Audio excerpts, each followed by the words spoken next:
Throughout our existence, a selection of remarkable individuals have been able to cement themselves in history by taking risks, rising above, and doing what others could not.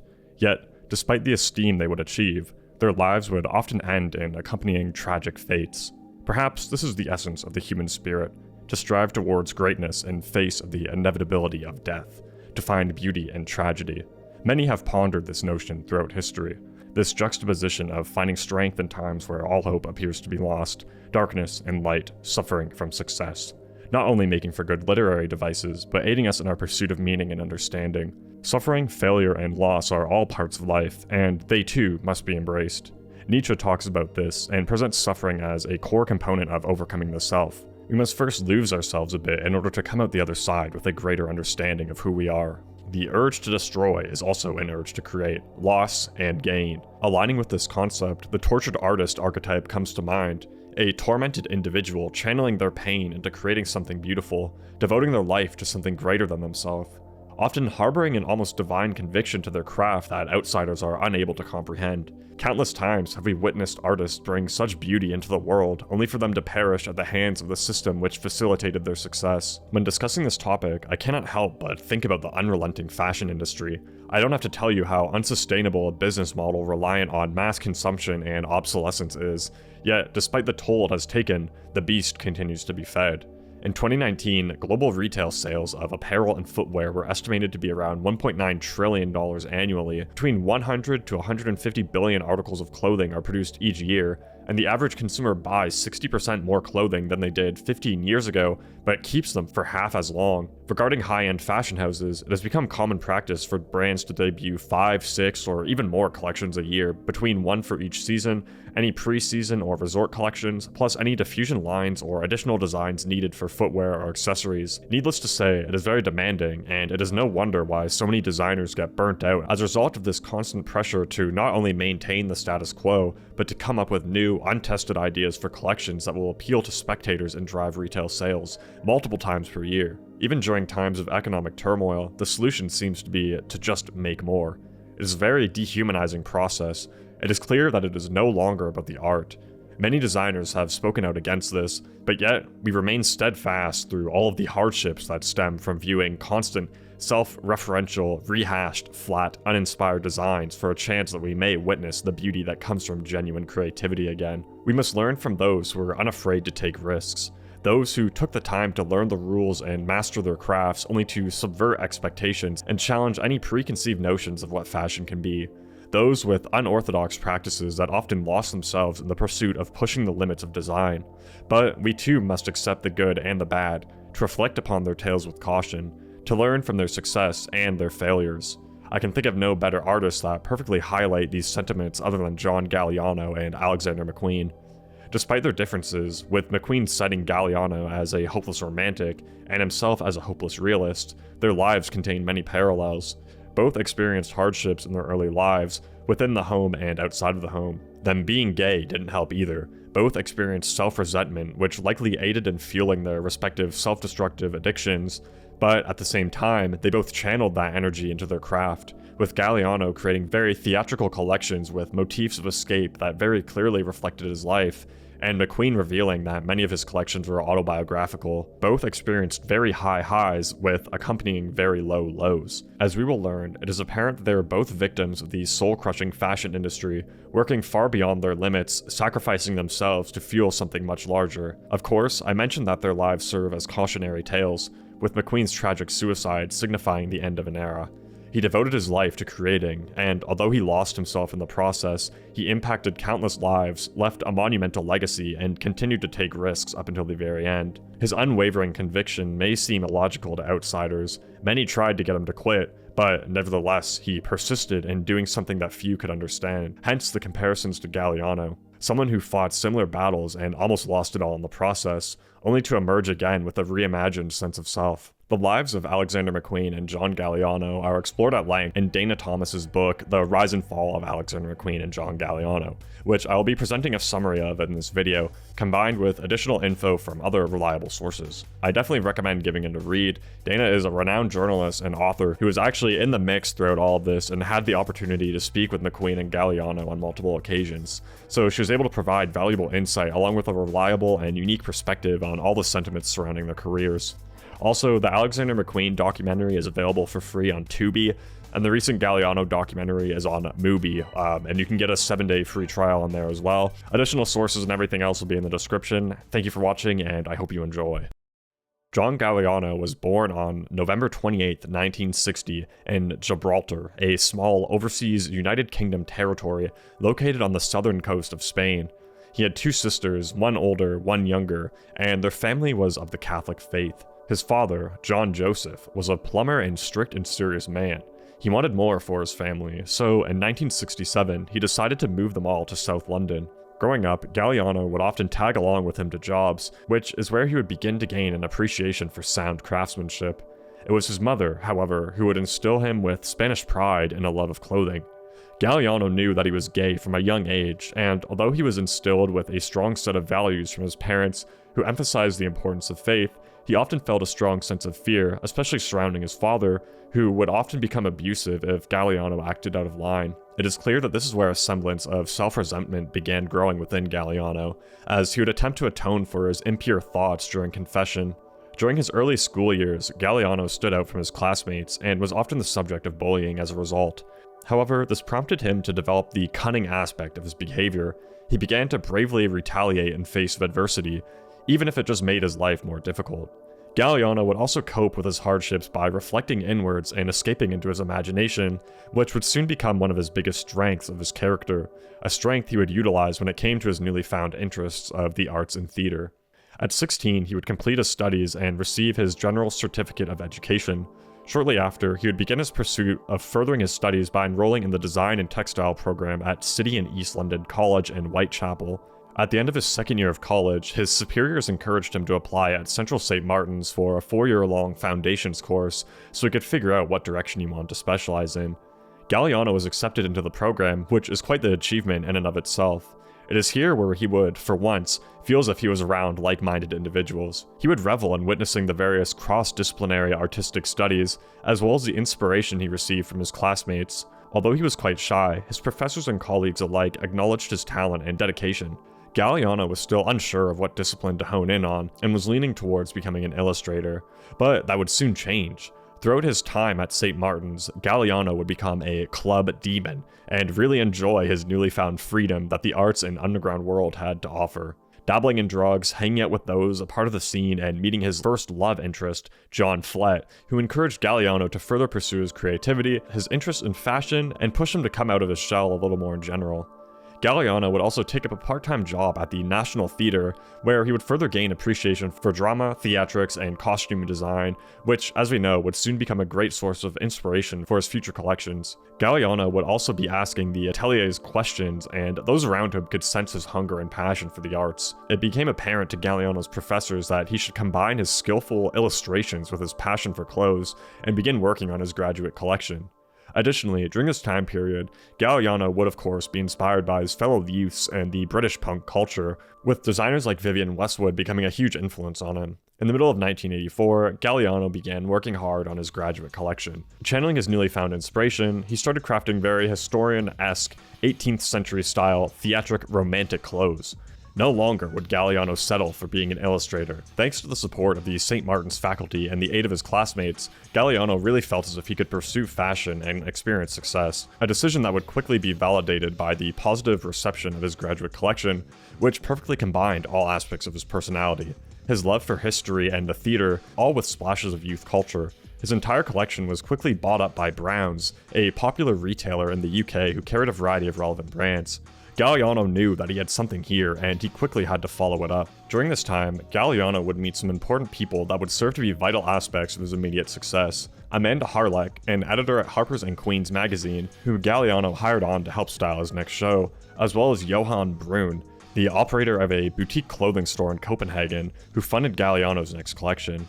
Galliano was quickly building up hype, being interviewed by the likes of the New York Times and having his vision acknowledged by key players within the industry, only a mere 4 months out of school. John hired Jean Bennett to do public relations for the brand, and the clothes were selling pretty well, all things considered. But Galliano wanted more. He had his sights set on prestige rather than money. His team continued to grow as he brought on several more assistants, with many of them being friends of friends or students at St. Martin's. For his fall-winter 85-86 collection, Galliano wanted to further this momentum by going all out with a full-on fashion show during London Fashion Week in March of 85.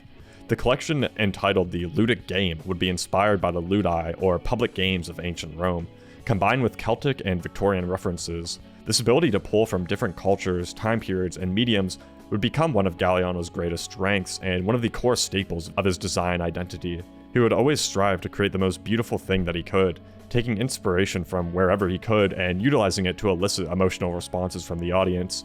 He encouraged his models to put on a show, to think of themselves as characters playing a role, further utilizing his dramatic influences, acting as not only a designer, but a director and a showman. The Ludic Game featured over 100 outfits and went on for more than an hour and a half. It was immediately met with critical acclaim, and many regarded Galliano as next up out of London. However, some journalists believe Galliano was merely copying the ideas of Vivienne Westwood, and Galliano was sort of unsure of the responses. He didn't know if he was on the brink of success or of immediate failure. Johann Brunn would begin to notice these sort of manic, depressive tendencies that Galliano began to exhibit. After each show, he would crash and take days to recover. Johann would hear stories of Galliano taking drugs or drinking excessively, but he dismissed them as mere rumors. He never wanted to bring these things up to John for the fear of upsetting him, but we will soon learn just how much this was foreshadowing. Galliano's next collection, dubbed Fallen Angels, was again inspired by post-revolution 18th century France, and again was very ethereal and romantic, featuring this fusion of history with Vivienne Westwood-esque ideas, combined with dramaticism and theatrics, which facilitated the Galliano vision. But stores were finding it hard to sell his clothes. Although they looked really appealing on the runway, they weren't exactly the most practical to wear. Galliano and Brunn began to clash, with Galliano paying little regard to the funds or commercial success of his clothing. He was far more concerned about the prestige and putting on a show, and as a result, he was quickly becoming far more than just out of touch with the business side of things. And with Johann Brunn concerned that over 60% of the collection was not selling, he decided to end their partnership. Galliano was broke, but he was not defeated. After meeting with Peter Bertelsen of the fashion company Ajuchique, they decided to cut a deal to fund Galliano. Around this time, Galliano would split up with John Flett, who would reveal that there are two sides to Galliano. Although it is likely that he was just taking out his frustration after the breakup, this would be another sign of what's to come.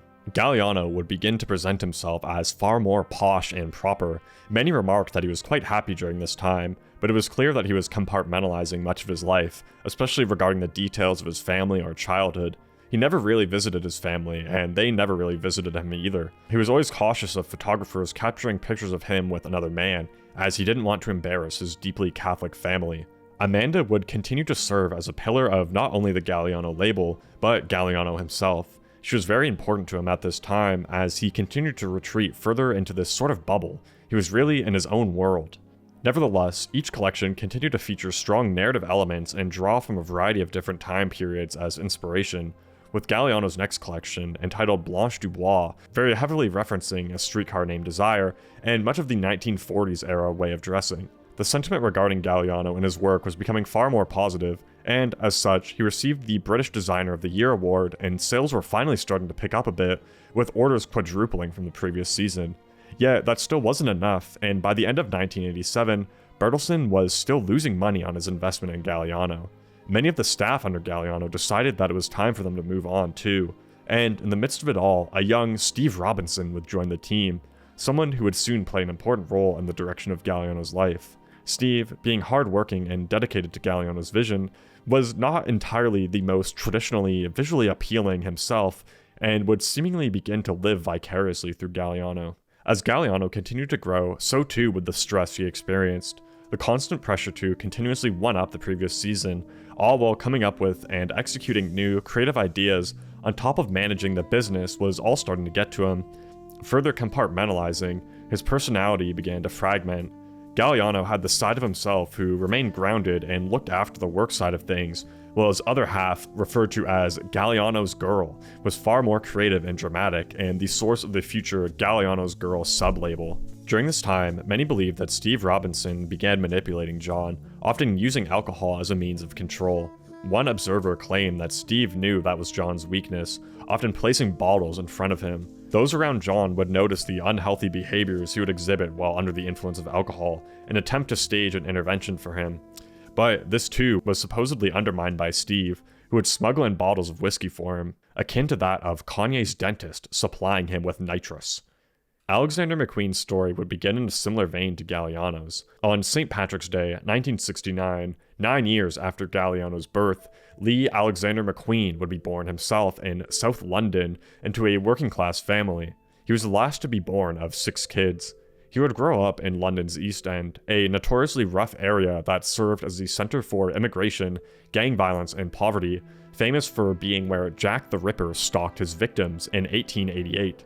McQueen's father was of Scottish descent and worked as a cab driver. His mother, Joyce, worked as a teacher and harbored a sense of creativity that she instilled in McQueen. Similar to Galliano, McQueen's early school days were not ideal. He struggled with being gay too, and he was dyslexic and likely had attention deficit disorder. He too was often the subject of harassment as a result. His best grades were always in art, which is a skill he likely inherited from his mother, who went to art school in her youth but gave up on her creative pursuits in favor of getting a real job. A few of his siblings were into the arts as well, and quite talented at that, but they too settled for more traditional jobs. McQueen enjoyed staying in and keeping to himself, watching movies and drawing in his room. He was truly a sensitive young man. However, he did experience a handful of tragic events growing up. He described his household as hard and homophobic, with his father often going on anti-gay rants after returning home from work. McQueen also witnessed his sisters become the victims of abusive relationships. At such a young age, he was helpless to it all, unable to intervene. Additionally, he admits that at 11 years old, he was raped by someone he knew. McQueen cites just how angry it all made him, being robbed of his innocence, destroying him emotionally. This would stick with him for life. Many of these dark experiences would serve as the catalyst for his future beautiful creations. McQueen was remarked for his ability to pull horrors out of his soul and use them on the catwalk. In the meantime, in order to deal with everything, McQueen would adopt a more brutish aesthetic, leaning into the whole East End attitude, developing a foul mouth and a knack for getting into fights. All the while, he continued to secretly nurture his interest in fashion.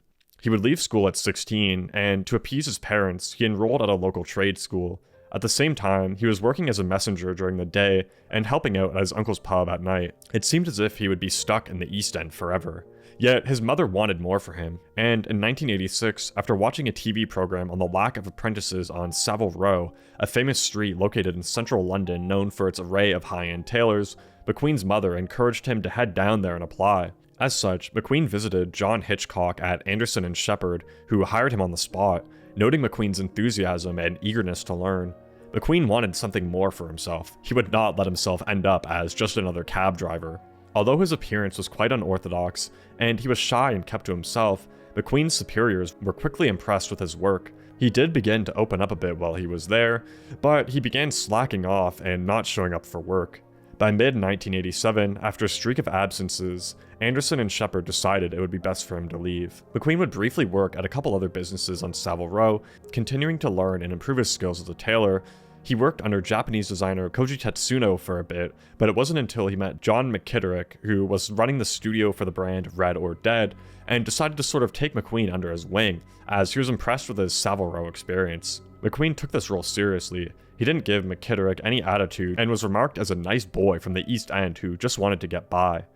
In 1990, McKitterick left Red or Dead to start his own brand, and by that time, McQueen was dreaming big. He wanted to become a designer himself. As such, McKitterick encouraged McQueen to go to Italy to gain some more experience, as that was supposedly the best place for young assistants to get a start in the fashion business. McKitterick gave McQueen a list of his contacts, and McQueen talked with his sister-in-law, who was a travel agent. He bought a one-way ticket to Milan and set off on the next stage of his life. Days later, in the spring of 1990, McQueen, in Milan with nowhere to stay, headed to Romeo Gigli's storefront where he presented his portfolio to Romeo's assistant, who was impressed with his work and ambition. She informed Romeo of McQueen's work and arranged a meeting for the two that same day. Romeo was impressed and offered him a job.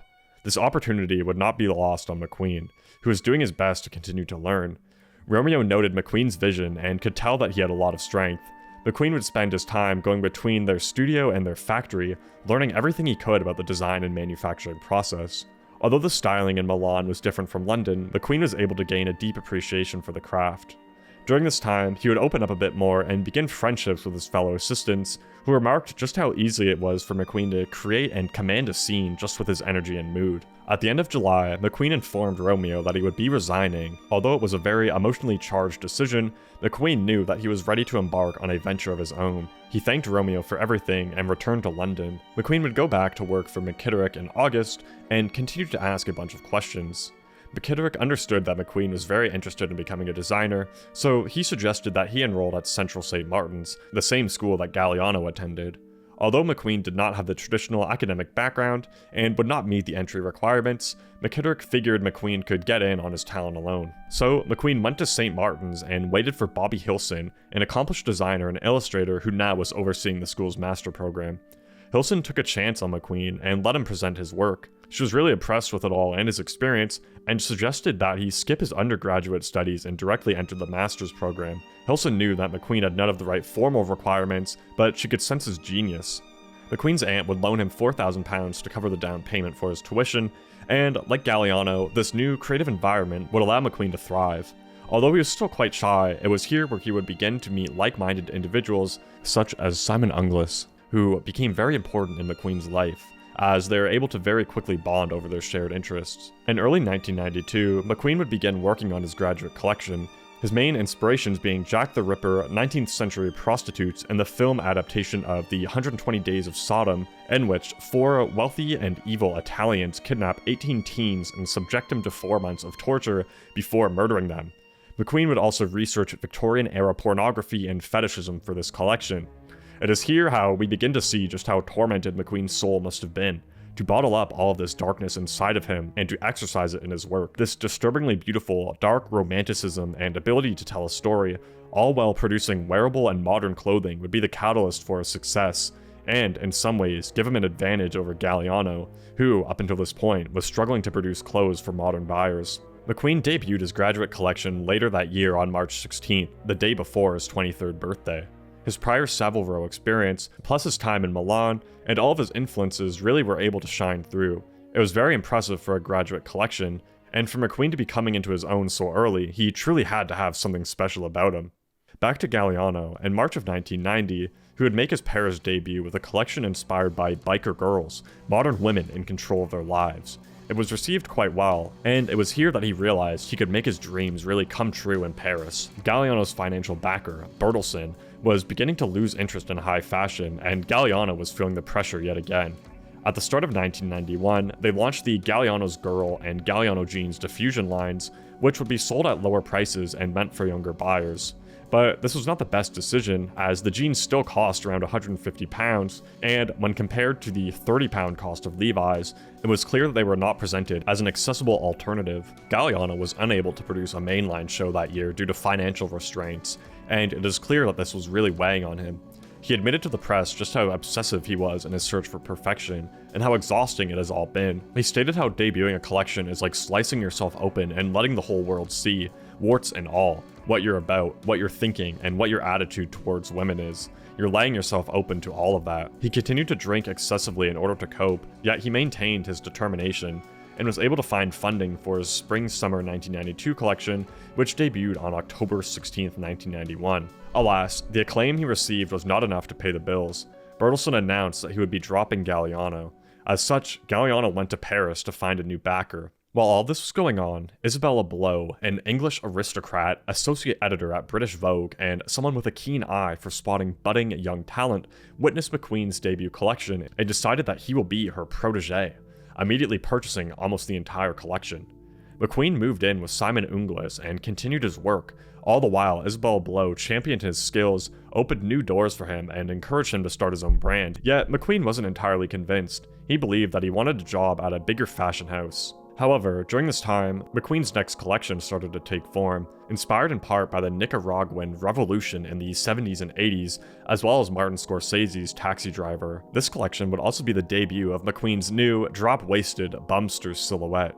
Creating this sort of new line had become pretty uncommon in fashion, something that few modern designers have been able to do. And for McQueen to do this so early on in his career only further cemented his potential as a designer. McQueen was able to show off his collection at the London Fashion Week trade show in March 1993, and despite receiving acclaim and fueling interest in his work, thanks in part to Isabella Blow, McQueen was still hesitant to go off into business on his own, held back by his lack of funds and the fear of failure. Yet, he continued to design and really continued to come into his own. Similar to Vivienne Westwood, McQueen would maintain his sentiment of destroying in order to create, but he did it in such a way that others were not doing at the time.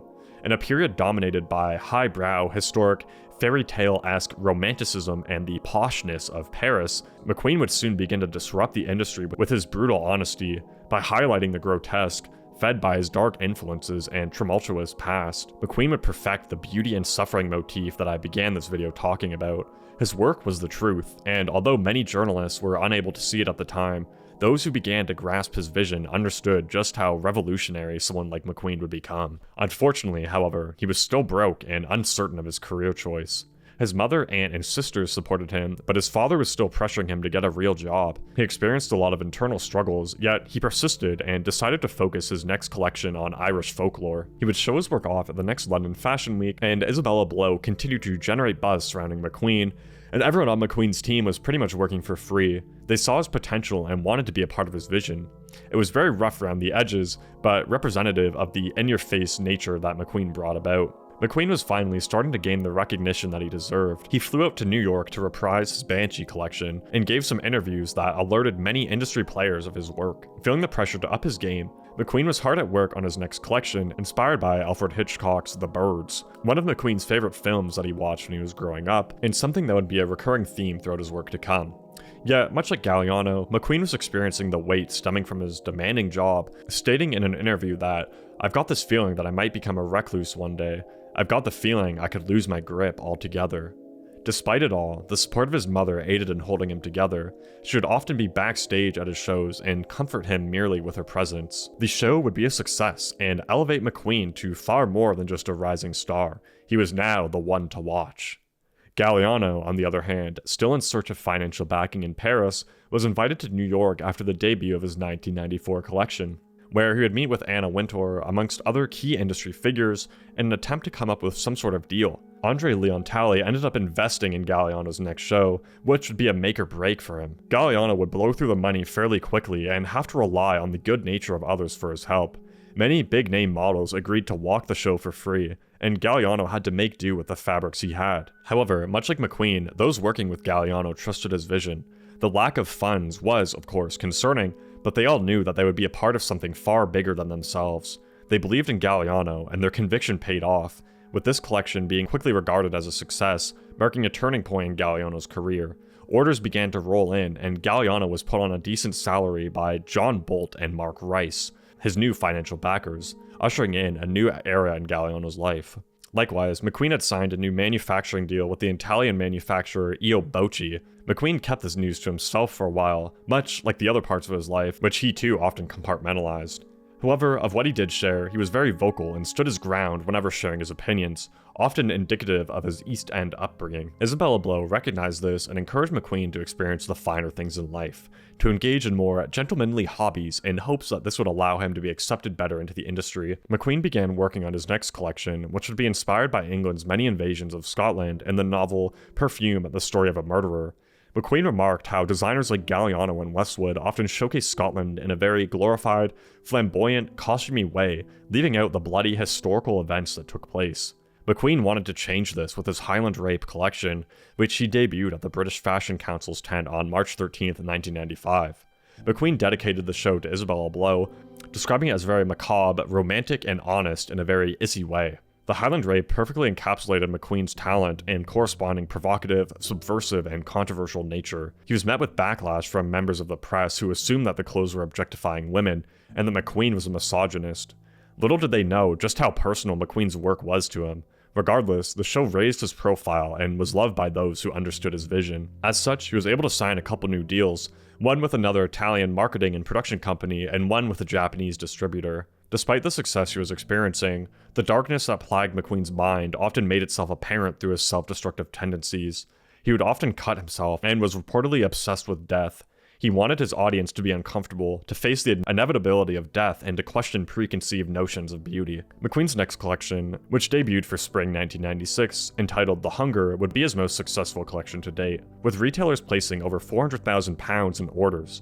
He would follow that up with a collection inspired by Dante's Inferno, which only furthered his success. His craftsmanship was really able to shine through, and it appeared that he had found the perfect balance between showmanship and commercial success, earning favor from the press and retailers alike. McQueen visited New York City to show off a reprised version of the Dante collection, where he met with industry insiders and showcased his work to the American crowd. At the same time, LVMH executives were speculating on who to choose to be the next creative director of Givenchy, and John Galliano's name was in the mix.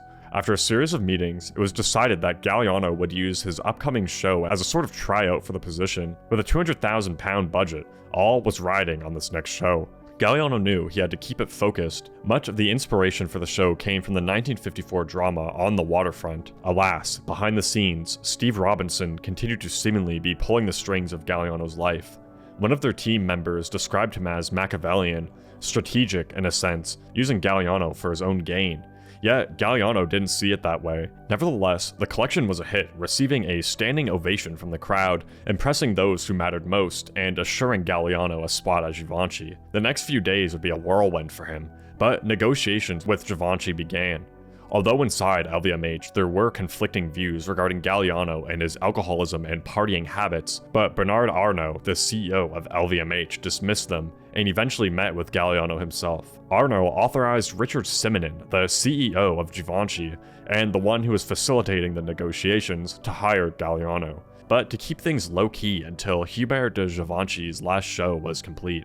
As such, in July of 1995, shortly after Givenchy's last collection, it would be announced that Galliano would be taking over. It was met with mixed opinions, with members of the press yet to be convinced, and with Alexander McQueen questioning why someone would ever want to go to such a boring fashion house. Upon entering Givenchy, Galliano brought with him a much more laid-back vibe. He ate at the company canteen, conversed with the common folk, and had all the staff simply refer to him as John, far more casual than what they were used to under Hubert de Givenchy, and something quite unheard of at the time. The younger staff regarded Galliano as a breath of fresh air for the house. Galliano was enjoying the newly found vanity. No longer worrying about his funds, he was partying more and living it up. However, those close to him, including Amanda, knew that the days of working for Galliano simply out of love were over. The money and the high stakes of it all changed that. Galliano wanted to play it safe with his first collection for Givenchy. He kept things pretty tame and wanted to show respect for the brand's legacy. Of course, it would be hard to live up to the expectations of the press, but Bernard Arnault loved it anyway and hoped his investment in Galliano would pay off.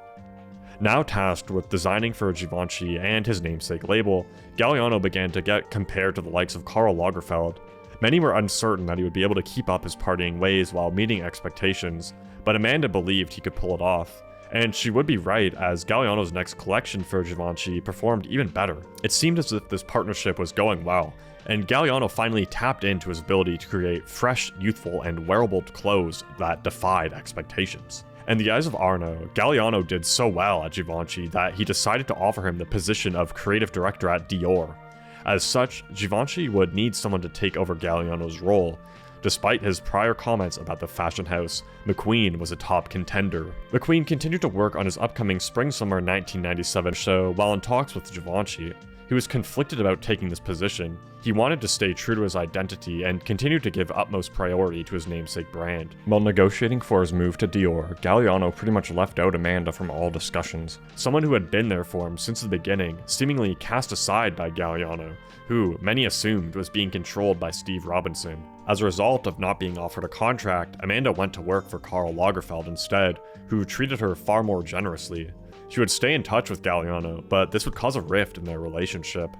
After an eventful meeting with Bernard Arnault, ending with McQueen storming out and then returning in order to sign the Givenchy contract, McQueen would receive compensation upwards of $160,000 a year, a far cry from the $1 million per year that Galliano was reportedly earning. Yet, Givenchy executives knew that McQueen was what they needed, and he knew it as well. However, during his move to Givenchy, he left out Isabella Blow, someone who continuously supported him and championed his vision. Although she was quite heartbroken, she felt as if she could never truly discuss these things with McQueen viewing her as a patron and an enthusiast rather than as a muse. After the move, McQueen's workload tripled, with him now designing 10 collections a year, 6 for Givenchy and 4 for his own label. He viewed Givenchy as a means to gain credibility as a designer and to fund his own brand. Many Givenchy staff were unsure of McQueen, but they quickly warmed up to him. They recognized his talent and admired his honesty. He would begin working on his first collection and really play up the brand's gold, Greek-style logo. Likewise, Galliano began learning as much as he could about Dior, spending a week poring through the archives, studying the beautiful era of Paris and the brand's various muses from that time, something which he would continuously draw inspiration from. Both were hard at work preparing for their big debuts at Couture Week in January of 1997. McQueen's Givenchy collection would be up first, and would shock their current clientele. The sheer youthfulness and excess white and gold was too much for them. It's clear that McQueen would not squander his vision while working under this new house, with him stating that, "I'm 27, not 57. I'm not Givenchy, I'm Alexander McQueen." The next day, Galliano would showcase his Dior debut, which, like McQueen's debut, was a necessary change for the label, albeit Galliano's was met with far more immediate praise from the audience and media, although some remarked that the clothes were too theatrical, which, of course, was something Galliano had become known for. Dior allowed him to heighten his ability to put on an extravagant show, and it was evident that he could do wonders here. In response to the reception of his Givenchy debut, McQueen returned to London to present his It's a Jungle Out There collection under his namesake brand. He was back in his element, inspired by the savagery of the animal world, car crashes, and the film The Eyes of Laura Mars. McQueen would showcase his collection at the end of London Fashion Week in February, and it was truly a madhouse. Massive crowds full of a diverse range of people, the power tripping out, cars on fire, and people getting past security barricades. The show went on, with all of this only fueling the excitement in the air. The crowd went crazy for McQueen, with the New York Times claiming McQueen is fashion's closest thing to a rock star. Shortly after, back in Paris, Galliano and McQueen would showcase their next collections, and it was here that those close to McQueen would further pick up on his self-destructive tendencies, with Simon Unglis visiting McQueen, remarking just how much he was smoking, how many bottles of vodka were in his freezer, and how much cocaine he was doing. Yet he continued to work hard at Givenchy and was eager to tear down the old guard by working hands-on with the ateliers as a team. But, of course, McQueen would experience conflict with Givenchy higher-ups who would often keep secrets from him, and McQueen was upset at how little funding he was given compared to Galliano. All of this reflected in his work, with his next Givenchy collection highlighting his brash nature. He was exercising his frustrations, attempting to alienate the old clientele, truly a provocateur. Afterwards, now with his money up, McQueen was starting to feel a bit more comfortable and slightly less frustrated for the time being. He took on some freelance work, which included working with Bjork on her Homogenic album cover. Those close to McQueen knew that this bad boy act he put on was all a facade. He often maintained his humility and showed respect for those he worked with. He was very focused on his craft, but, of course, often clashed with those on the business side of things. Likewise, he had a hard time coping with his newly found fame, and the demands placed on him didn't really help either. Nevertheless, this newly found confidence at Givenchy allowed McQueen to really channel his creativity, which would show through his next collection, Eclect Dissect, inspired again by the birds and Japanese culture and various Gothic influences. McQueen really wanted to showcase the strength of his craftsmanship and ability to tell a story. This was easily one of his best yet, and truly instilled a poetic, beautiful, yet eerie feeling. It combined everything that he had learned up until this point, and he was showing no signs of stopping. Meanwhile, Bernard Arnault was busy attempting to redefine the Dior image, with Galliano spearheading the cause. They wanted to attract a new generation of clients to couture, but Galliano would struggle with this at first. His fall-winter 97-98 collection for Dior would again be regarded as out of touch with modern women in contemporary life, despite being a beautiful show. Galliano's historic references and thematic designs would again overpower the wearability of his clothes. Although his shows were highly compelling, clients had issues with the lack of practicality of the clothing. Behind the scenes, the rivalry between Galliano and McQueen would heat up. Galliano remarked that he doesn't really think about his competition, while McQueen was seemingly becoming more and more obsessed with Galliano, feeling as if his job at Givenchy was somewhat of a hand-me-down, as he was being paid far less than what they paid Galliano. Givenchy's staff acknowledged that McQueen had far more technical skills than Galliano, but Galliano's strength was in his ability to direct, to tell a story, and to put on a show. It wouldn't help either that rumors were circulating around this time that McQueen was about to be fired from Givenchy. Despite it all, Simon Costin greatly assisted McQueen for his next Givenchy collection, attempting to bridge the gap between the brand's old and new clientele. The collection was well received, but Simon decided it was time for him to step back for a while. As his passion was lost, everything just started to feel like work for him. Galliano and McQueen would both be named Designer of the Year by the British Fashion Council that year, Galliano's 4th and McQueen's 2nd. Galliano would not attend the event, but McQueen would, where he would thank his parents, his supporters, and Isabella Blow, who was thrilled to be mentioned despite the stresses their relationship endured. By December, McQueen was really feeling the weight of his work, experiencing exhaustion and the urge to take a break. He would up his drug use as a result. In order to help McQueen, Simon Costin insisted that they get out of town for a while. They visited San Francisco, then headed out of the city so McQueen could relax after a stressful year. That next year, in 1998, the creative differences of Galliano and McQueen were more apparent than ever before.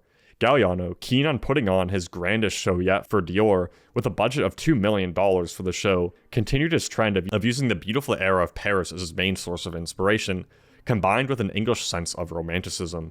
Galliano coached his models and encouraged them to put on a show, utilizing them as actresses. He wanted to pretend as if they were super rich and having an affair with their chauffeurs. Again, it was very theatrical and impressive, but some members of the press continued to remark how he was unable to deliver a modern image for the brand.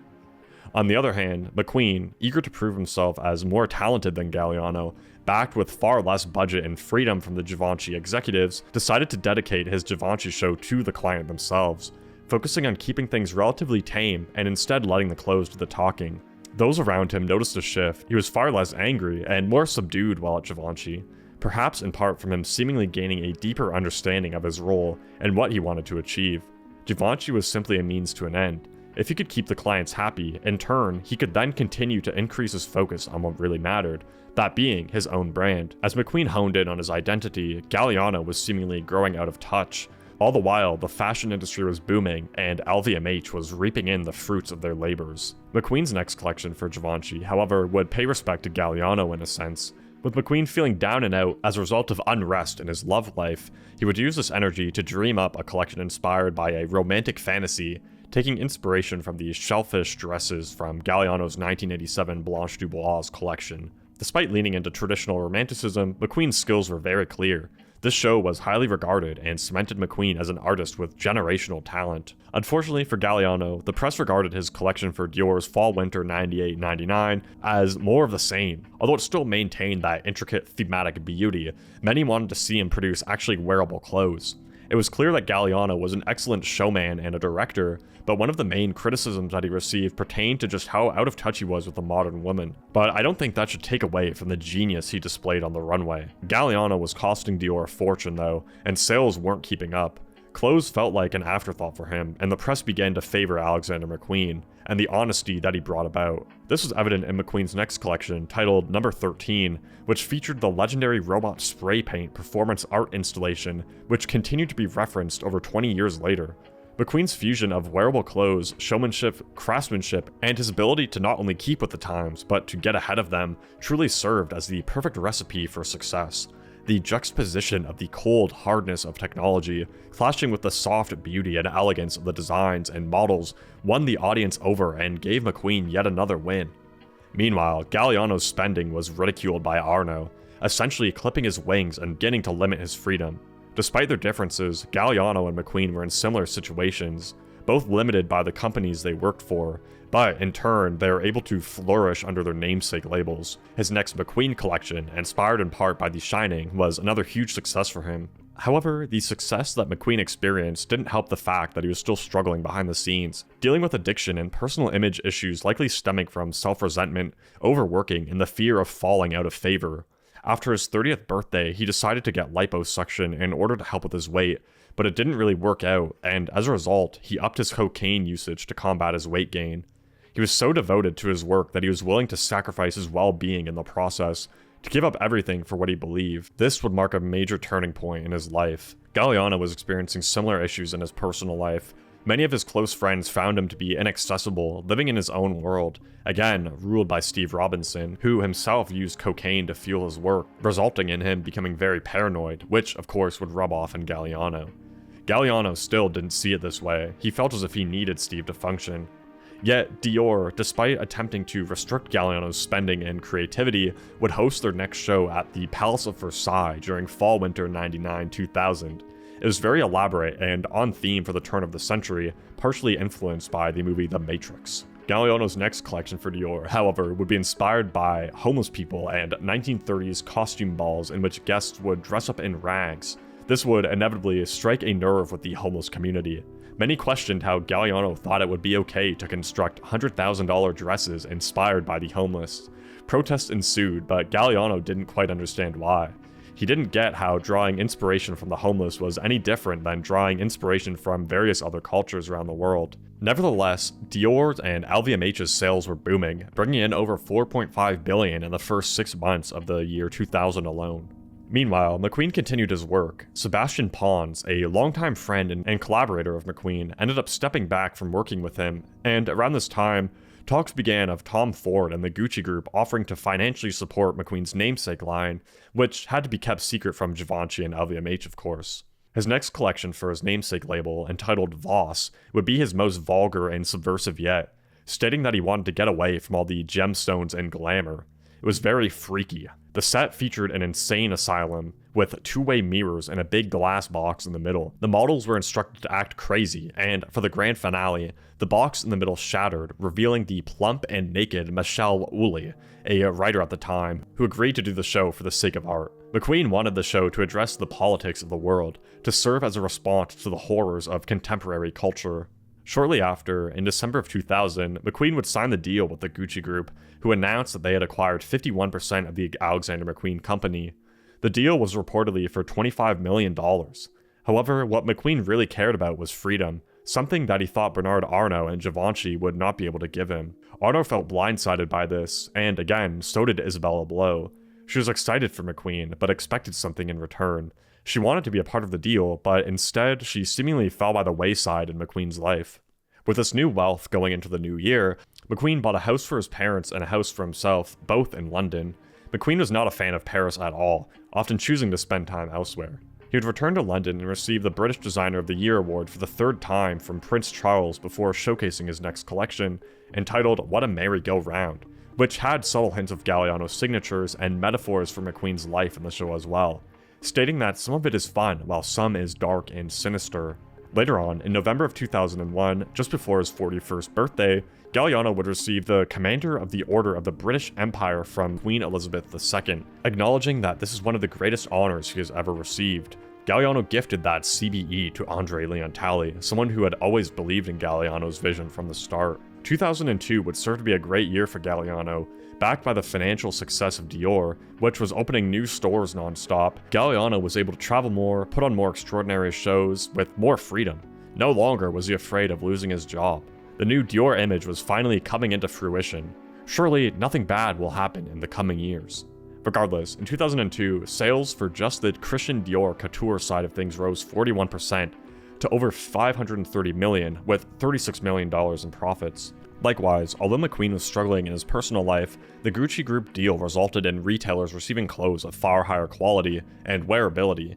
His budget tripled, and he was hard at work growing his business, but still, he was spending a lot of money on fueling his hedonistic habits. Although he no longer had to worry about Givenchy, McQueen's workload was still immense. He was often striving to one-up Galliano, and like Galliano, McQueen received a CBE from the Queen as well for his service to the fashion industry. Things did, however, begin to take a turn for the worse for Galliano. 3 days before the Dior Fall-Winter 2003-2004 couture show, Galliano's father would pass away in Spain. Before his death, he would be able to tell Galliano that he loves him. Despite their differences and complicated relationship, Galliano just hoped that he was able to make his father proud. He flew out for the funeral and then came right back for the Dior show and dedicated it to his father. During this time, McQueen would meet up with Sebastian Pons after a period of not speaking for a bit. They would take a trip to Ibiza, where McQueen revealed that he was HIV positive. He assured Pons that he was taking medication and that all was fine, but Pons knew McQueen was harboring a deep sense of sorrow. This sorrow would come out in October of 2003, during the Deliverance show, inspired by the 1969 drama They Shoot Horses, Don't They?, a film about Depression-era characters partaking in a months-long dance-a-thon, serving as an allegory to McQueen's career.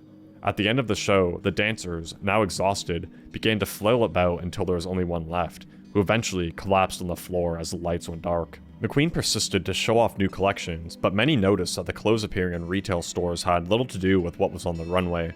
Things seemed a lot more corporate now, with less magic than there was during the early days. McQueen continued to up his drug use and began vacationing more in order to escape the responsibilities of his life. Galliano's recurring issues at Dior came back, and again, he was ridiculed by Bernard Arnault for overspending and now for using cheap quality cloth after the backlash his Spring-Summer 2006 collection received. Meanwhile, McQueen revisited his work on the Highland Rape in his new collection entitled Widows of Culloden for March 2006. For many, this felt like a best of McQueen from the 90s collection, and again, it included another version of Galliano's shellfish dress, but this was overshadowed by the Kate Moss hologram he had installed as a centerpiece for the collection. Unfortunately, McQueen's condition worsened. He began showing up for work less and less. His drug abuse was very much affecting far more than just his personal life.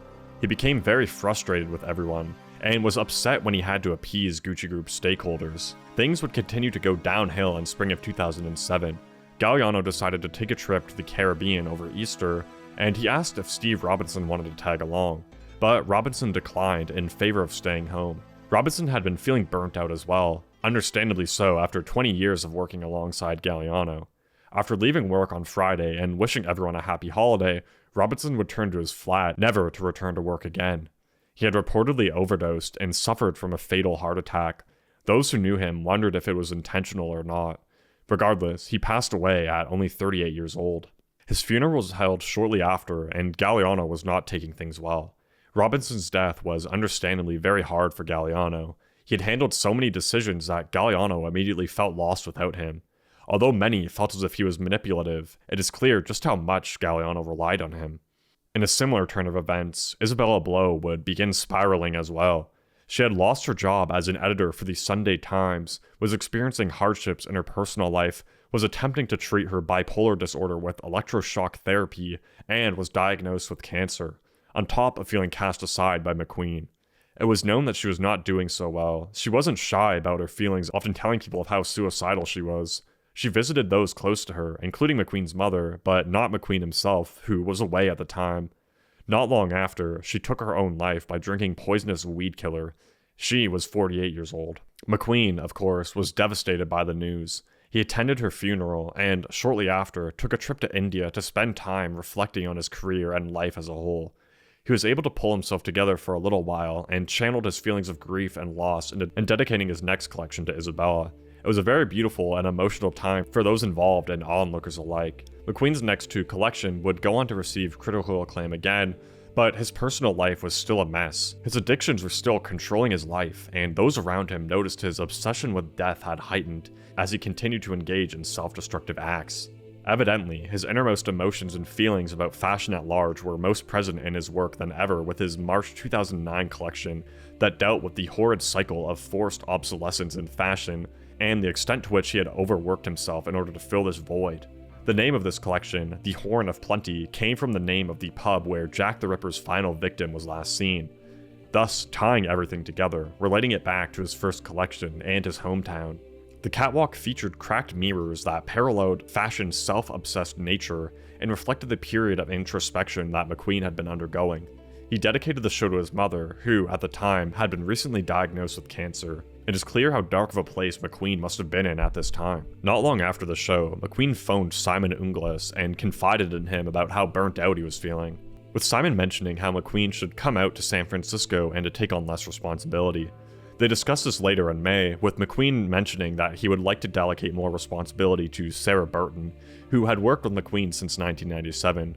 Simon remarked how full of energy McQueen sounded over the phone, but he was unaware of how bad things really were.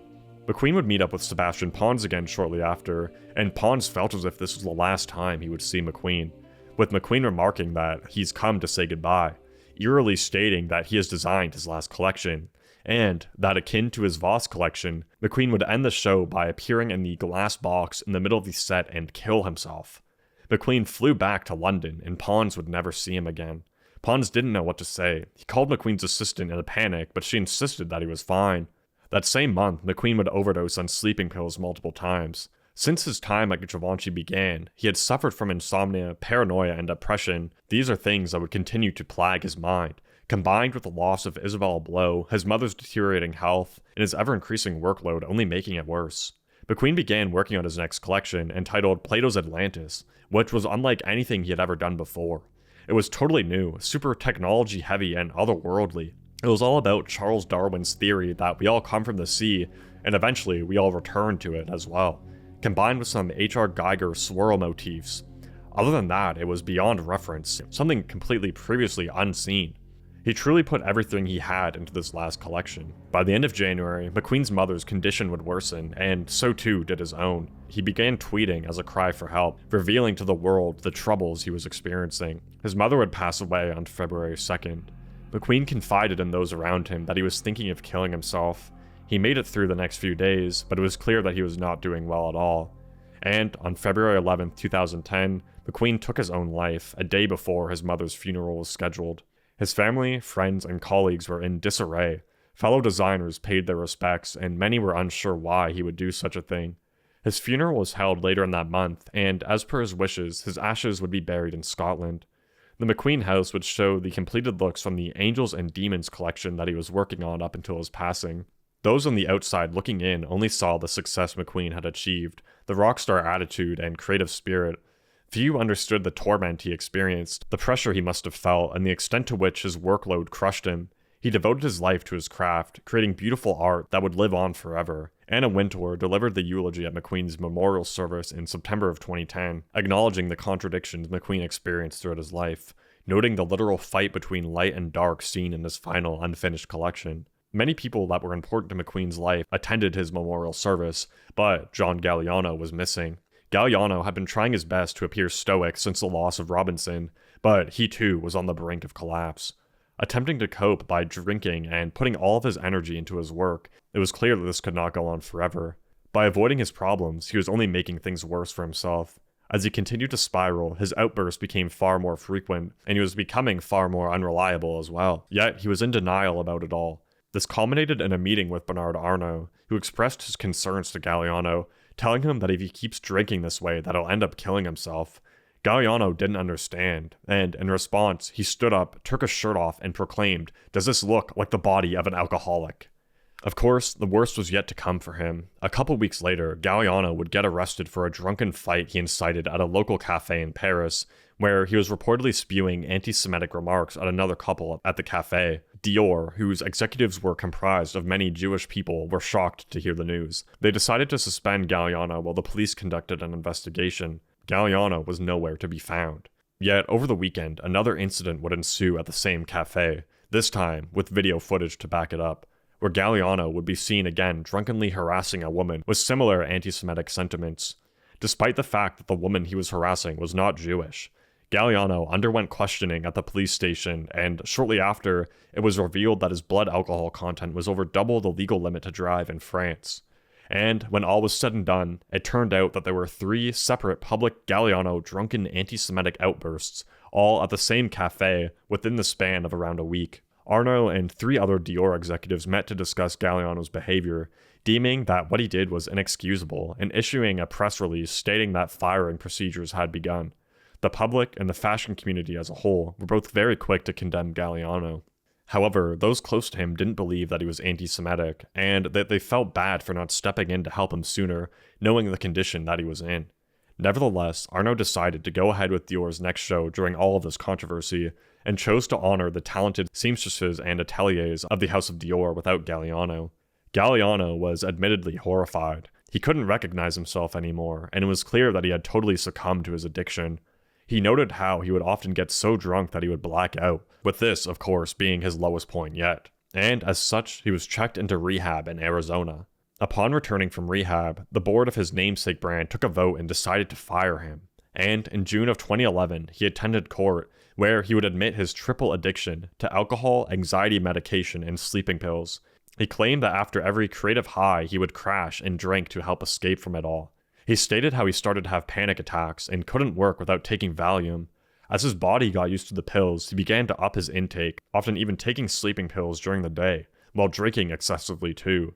He claimed that he didn't know how lethal this combination was until he went to rehab. One of Galliano's victims came to his defense in court, stating that he didn't think Galliano was anti-Semitic, just very ill. Galliano was fined €6,000 plus court costs. In the meantime, Dior would hire on one of Galliano's former assistants as a new creative director, unsure of what direction the fashion house was heading in. It wasn't until a full year after firing Galliano that they would take a chance on a young designer who had recently left Jill Sander, that designer being Raf Simons. Galliano had removed himself from the scene for around 18 months. He wanted to make amends and began a period of reflection. He knew he wasn't racist, but he did harbor a lot of ignorance and hate. He began working with the Anti-Defamation League, who reached out to Jewish leaders on his behalf who were hesitant to work with him. He met with a rabbi who created a sort of re-education course for Galliano, which involved informing him on the severity of his words and setting up meetings with Holocaust survivors. Galliano was more than willing to subject himself to the process. At the start of 2013, it would be reported that Galliano began working as a designer in residence at the New York fashion company Oscar de la Renta. They invited Galliano in for a sort of 3-week internship, but that was quickly undermined by Galliano being cited apparently dressing up in a mock Orthodox Jewish man costume. It was clear that Galliano would not be able to easily return to the fashion world anytime soon. But in the meantime, he had designed the dress Kate Moss would wear for her wedding. Galliano was nervous, but after being shunned for so long, he was just happy to feel wanted again. In 2014, it was rumored that he would attempt to make another return, this time at Margiela. These rumors would be confirmed, and Galliano would go on to show his first collection in January of 2015, where he would continue to serve as creative director up until recently, where it was just announced in July of this year that he would not be renewing his contract, with rumors speculating that he could be heading back to Dior. Galliano had since visited the Dior archives in 2022, and has apologized to those at the company for his actions. Today, he has been sober for over 11 years and is just as creative. Throughout it all, his longtime boyfriend, Alexis Roche, has stuck with him. When Alexander McQueen, who sat at this table with me, committed suicide, what did you think? Many things, Charlie. I knew Alexander. I knew Lee. I